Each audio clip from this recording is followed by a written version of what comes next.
Now, I have a lot of asteroids in here, but she's still where she was born, so you don't have any local houses. Okay, cool. So the first thing you see is there's a lot of mutables.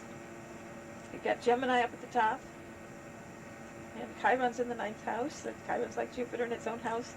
Strong 12th house, and Virgo rising in East Point. We've got loaded 3rd house again, some of it Sagittarius and more Sag in the 4th house. And an asteroid in the 6th house. So there's a lot of mutable emphasis here. And that's life in the mind. So the interesting thing is, by lacking air, near drowning, damaged her brain, so she is out in a coma, as far as the world's concerned. Totally helpless. Paralyzed and mute.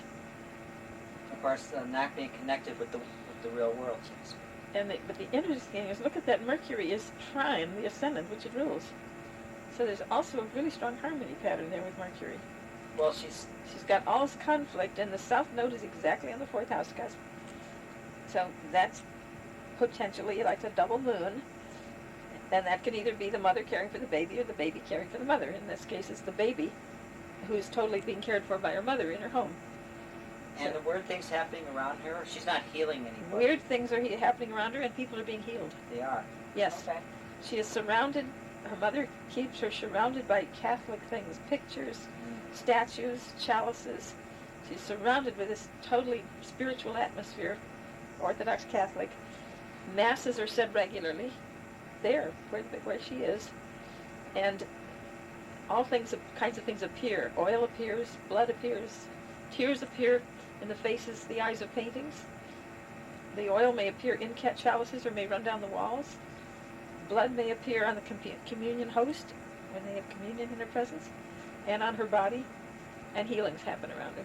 You notice that Mercury's a mixed picture because it rules the ascendant with Virgo and it's a trine. Yeah. But it's quincunx the midheaven which it rules, so That's it's right. harmony with her automatic, but as far as the status in the world, it's... That's right. Control, the power. She has no conscious power. Right. The conscious power is totally removed. So it's just pure automatic. But it's all automatic, yeah. And the loaded 4th house. And notice Sun flanked by Jupiter and Neptune, the 2 spiritual planets, and Neptune and Sun aspecting Chiron in the 9th. So there's a tremendous, the personal ego, the Sun, tremendously connected to the spiritual planets. Moon opposite Neptune. And yeah, the Moon and the Sun are in a full moon opposite each other, and both very strongly aspecting Neptune, but also more widely aspecting Jupiter and aspecting Chiron. So it's almost like interpreting, she came into this world, she didn't really want to connect with this world, not completely. Yeah, she's living a spiritual existence without any control or volition involved. Just a bedridden, totally helpless body lying there, but the spirit working through her. But she's 15, 16 years old now? Yeah, now this has progressed to the day she drowned, or nearly drowned. That's the outer circle.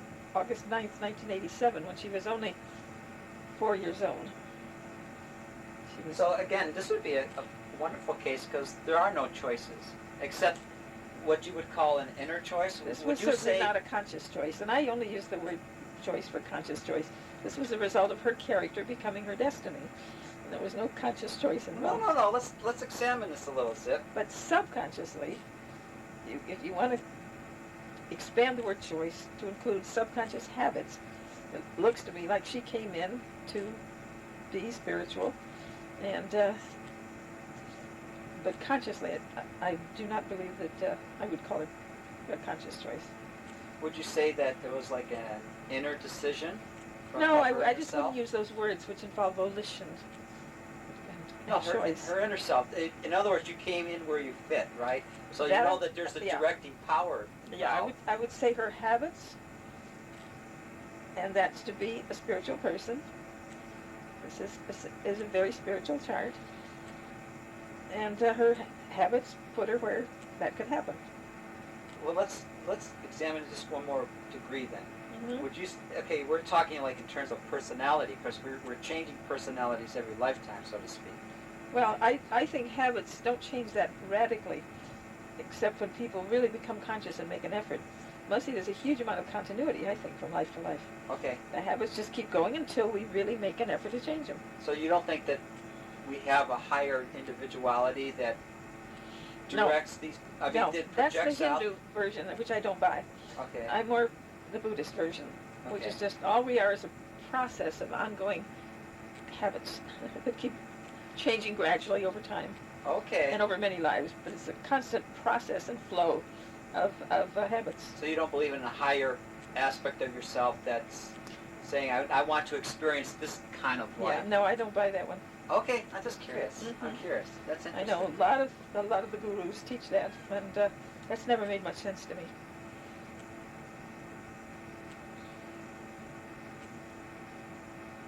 Now note her Mars also has some very nice aspects.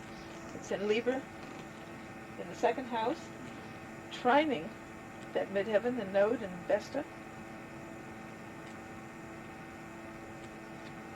That's right. Not very functional for a Mars trine Vesta. But she is being cared for by others, Okay. her mother. And apparently the 4th and 10th may both be her mother in this case. Right. I don't know, but the material I was given on her doesn't mention a father. But the mother is totally all day and night, I guess, caring for her. And so the 10th house is mother, and maybe the 4th too. And the moon in the 10th, And the moon trine up the there. Ceres in the 6th, Yeah. functioning through mother. Right. Trine's there to the 10th house. That is mother caring for her, doing the work, providing for her physical needs.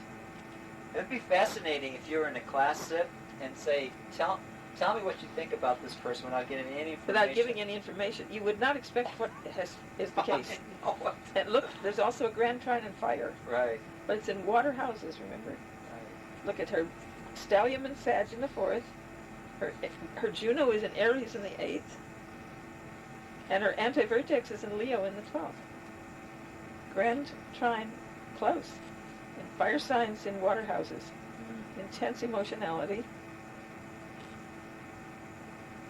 And the Venus-Saturn conjunction is sextile her ascendant or east point. Those are harmony patterns again.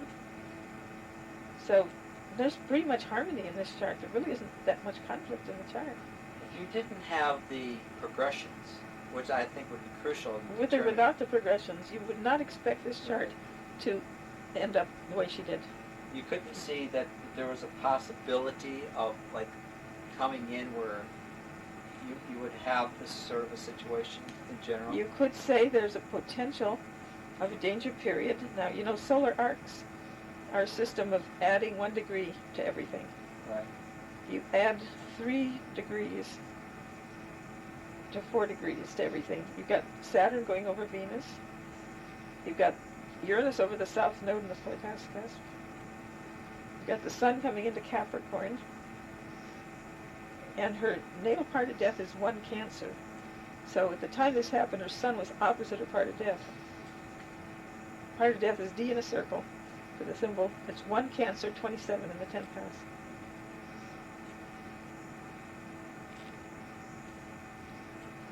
So you could say there is a potential of a crisis, which could be just a change. Could have been a brother or sister being born, coming into the family. It could have been a change of residence, parents changing job situation. All kinds of fairly normal, ordinary kinds of things could have happened.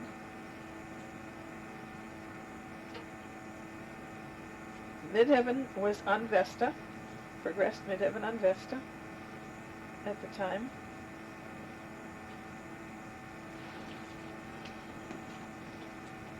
And she's also got another interesting thing. The asteroid Hestia is the Greek version of Vesta. In her natal chart, Hestia was on the ascendant to the degree within 2 minutes of longitude. Wow. 17 Virgo 45. And progressed Hestia was at 18 Virgo when it happened. Squaring progressed Hestia, square progressed Vesta. So the Vesta Hestia were exactly square each other in progressions. So that's a hint that there's a possible health issue. If she were older, it could be a work issue.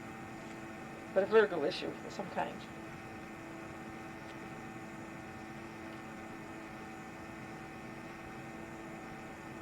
Another interesting position is also connected to that. Her part of fortune is 18 Pisces.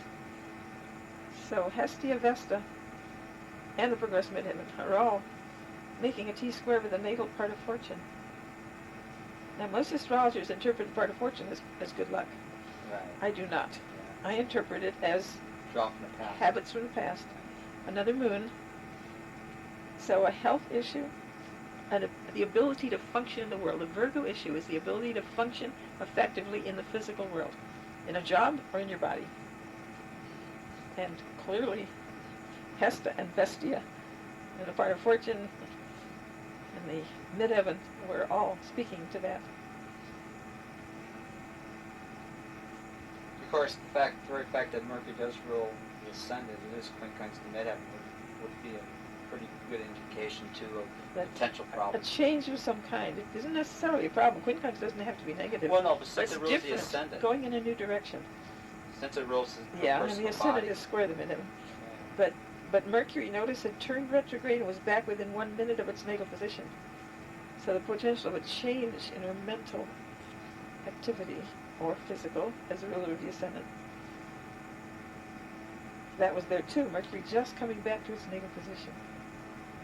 But I still wouldn't have expected it to be that negative. It was sextile Venus. So if anybody just handed me this chart and didn't tell me, I wouldn't expect anything but an ordinary garden variety change in her situation.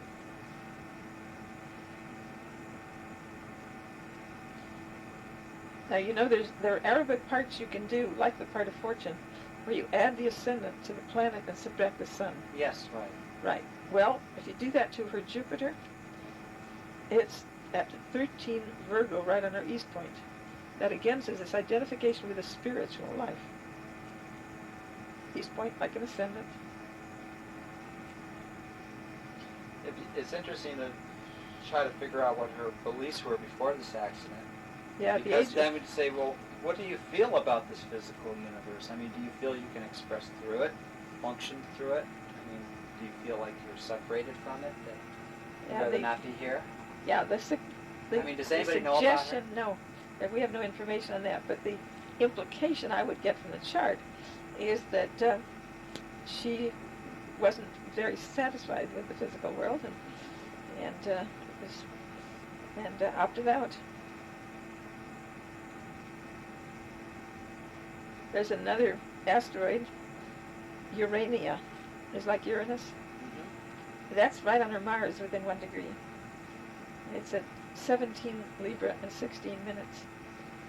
So Mars, Urania is like Mars, Uranus, and they are square her Mercury. So there's your major conflict where Mercury is concerned, even though they also trine the midheaven and the node.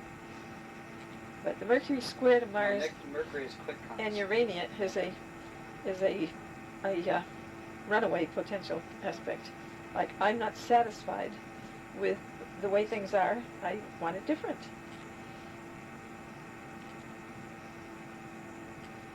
And of course, Neptune is associated with water and drowning, among other things. There's one of many ways to run away. Another interesting asteroid, you know, there's one called Pythia. And I'm not good on the Greek pronunciation, so it's Pythia. That was the generic title of the priestesses at Delphi who did the predictions, forecasts, prophecies. Her Pythia is on her natal Mercury, 16 Capricorn. Ah, okay. So that, again, is trine the ascendant, and it's exactly within 1 degree, 16 Capricorn and 55 minutes. Interesting. She starts talking like Edgar Casey. So that's in They the should bring fifth house. Right now she's mute. These things just happen in Oh. her presence. She's unconscious, Oh, she- considered in coma, Oh, I see. totally immobilized. I mean, there's no like dreams in which people just spontaneously talk when they're sleeping or something like that. No, It's not she's happening. mute. She's mute. Yeah, And but- she's been like this for, ever since the drowning. and she's the not near on life drowning. support or anything. Yeah, she is on life support. The mother takes care of her at home, but she's on a lot of life support, yeah. I wonder if anybody would try hypnosis and maybe somehow Well, reach her that way? no, you know what has been used successfully to bring people out of coma is biofeedback. Biofeedback? Yeah, I think I mentioned that. This woman who's in the Santa Monica area of Pacific Palisades, in the LA area, is doing phenomenal work. People are flying her all over the country to work, wealthy people who can afford to bring her in with her biofeedback stuff, and she has brought people out of coma where they've been in as long as 2 or 3 years. She holds the eyelids up and flashes lights in and reaches the brain and brings them out.